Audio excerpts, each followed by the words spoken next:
안녕하십니까. 이번 학기 인문 데이터 과학 연습에서 바이디렉셔널 LSTM에 CRF층을 더한 모델을 활용한 위스키 특징 개체명 인식을 주제로 졸업 프로젝트를 진행한 중어중문학과 이호준입니다. 본 발표 영상은 포스터에 작성된 내용만으로는 다소 설명이 부족한 데이터와 모델에 대한 소개를 중심으로 진행하도록 하겠습니다. 우선 데이터에 대한 설명입니다. 본 연구에 활용한 데이터의 출처는 포스터에 작성된 바와 같으며, 다만 연구에 활용될 수 없는 게시글들도 있었기 때문에 실제로는 100개 이상의 게시글을 크롤링한 뒤 적합한 데이터들만으로 100개를 구성했습니다. 그 다음으로 모델에 입력할 데이터의 단위는 문장으로 설정했기에 수집한 데이터를 문장 단위로 나눠줘야 했습니다. 하지만 문장 부호가 없거나 맞춤법이 틀린 데이터가 많았기 때문에 한국어 문장을 나눠주는 KSS를 활용할 수가 없었고, 따라서 직접 나눠줘야 했습니다. 그 결과 보시는 바와 같이 1067개의 문장으로 나눠졌으며, 이 문장들의 길이는 음절을 기준으로 했을 때 다음과 같은 분포를 보였고, 음절의 최소, 최대, 평균 문장 길이는 여기 보시는 바와 같이 나타났습니다. 그 후에는 이제 전체 데이터를 9대1로 트레인 데이터와 테스트 데이터로 나누었고, 그리고 또다시 트레인 데이터 안에서 9대1로 트레인 데이터와 밸리데이션 데이터로 나눠주었습니다. 그 결과 트레인 데이터는 864개, 밸리데이션 데이터는 96개, 그리고 테스트 데이터는 총 106개로 나누어졌습니다. 그리고 태깅을 진행할 단위인 음절로 구성된 단어 집합의 크기는 총 951이었습니다.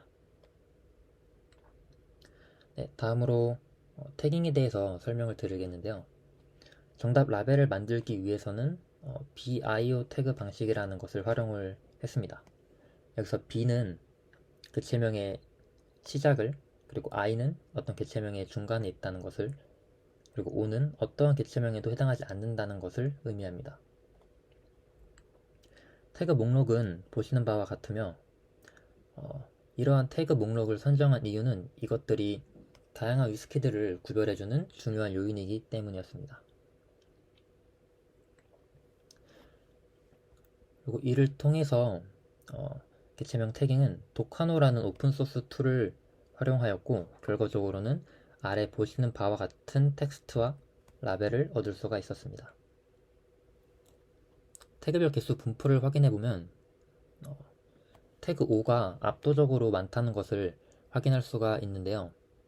따라서 오른쪽에 있는 시각화 자료에서는 5를 제외한 나머지 것들을 나타내 주었습니다.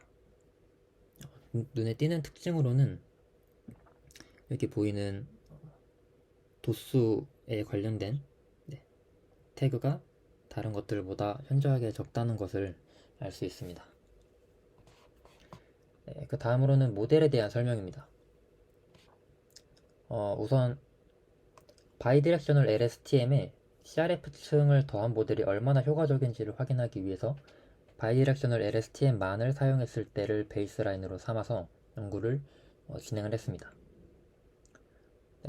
지금 보이시는 이 두 모델 모두 원합 벡터 방식을 통해서 인베딩을 해주었고, 옵티마이저로는 아담을 사용했습니다. 그리고 트레인 데이터의 개수가 864개밖에 되지 않기 때문에 배치 사이즈는 16으로 비교적 작게 설정을 해주었고, 학습률은 0.015, 그리고 에포크 수는 30으로 맞춰주었습니다.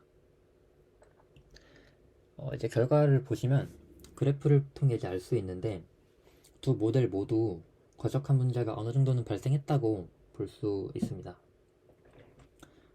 하지만 바이디렉셔널 LSTM만을 사용했을 때 굉장히 빨리, 그리고 심하게 과적합이 일어난 것에 비해서 CRF층을 함께 사용한 모델에서는 비교적 늦게, 그리고 심하지 않은 수준으로 과적합이 일어났다는 것을 확인할 수가 있습니다.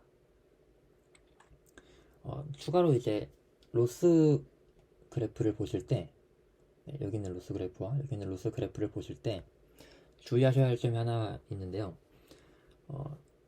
일단 지금 세로축의 값이 통일되지 않았다는 점을 이제 주목해 주시면 감사하겠습니다. 이 세로축의 범위를 통일하고자 했으나 값의 차이가 지나치게 컸기 때문에 통일하게 되면 그 로스의 변화를 잘 확인할 수가 없어서 우선 그래프를 이렇게 그렸고, 네, 발표 영상에서 이 점에 대해서 대신 이제 언급드리겠습니다. 그리고 마지막으로 이제 테스트를 보시면 CRF층을 더한 모델이 F1 스코어로 봤을 때 CRF층이 없는 모델보다 성능이 더 눈에 띄게 좋다는 것을 확인할 수가 있습니다. 이때 테스트의 어떤 척도로 어큐러시가 아닌 F1 스코어라는 척도를 사용했는데, 이것은 대부분의 태그가 O이기 때문에 만약에 모델이 모든 음절을 O라고 예측해도 높은 어큐러시가 나오는 것을 방지하기 위한 것이라는 정도로만 설명을 드리도록 하겠습니다. 네. 그럼 이것으로 발표 영상을 마무리하도록 하겠습니다. 감사합니다.